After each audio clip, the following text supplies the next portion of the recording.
NCERT physics class 11th third chapter which is motion long straight line. तो VT graph दे रखा है और उसके अकॉर्डिंग अपन को बताना है कि कौन से स्टेटमेंट सही है और कौन से स्टेटमेंट गलत है। तो वीटी ग्राफ से अपन बोल सकते हैं कि टी इक्वल टू 0 से लेकर टी इक्वल टू T1 तक एक्सेलरेशन जो है that is equal to dv by dt। Acceleration that can be written as dv by dt। So इसके अंदर जो एक्सेलरेशन है वो स्लोप है वो लगातार क्या कर रहा है, इंक्रीज कर रहा है। तो acceleration is not constant. From this graph we can say that acceleration is not constant.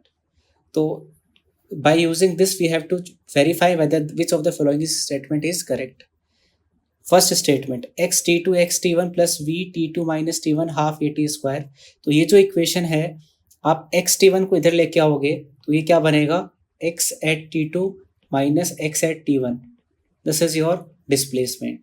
तो s equal to u into T, किसी टाइम t1 पर velocity that is initial velocity into time t that is equal to t2 minus t1 is your time interval plus half at square. तो ये जो equation है वो s equal to ut plus half at square को represent कर रही है। और s equal to ut plus half at square तभी लगाते हैं जब एक्सेलरेशन कांस्टेंट होता है। यहाँ पे एक्सेलरेशन कांस्टेंट नहीं है तो ये स्टेटमेंट गलत है। b की बात करें तो v equal to u plus a into T, ये स्टेटमेंट भी गलत है क्योंकि एक्सेलरेशन कांस्टेंट नहीं है।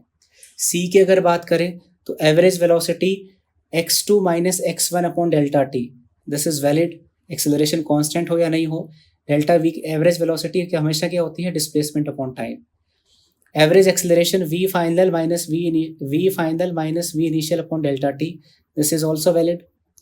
ई पार्ट की अगर मैं बात करूं x at t2 is equal to x at t1 plus v average. तो v एवरेज की वैल्यू आप क्या करो, सी इक्वेशन से यहाँ पे सेटिस्फाई करो।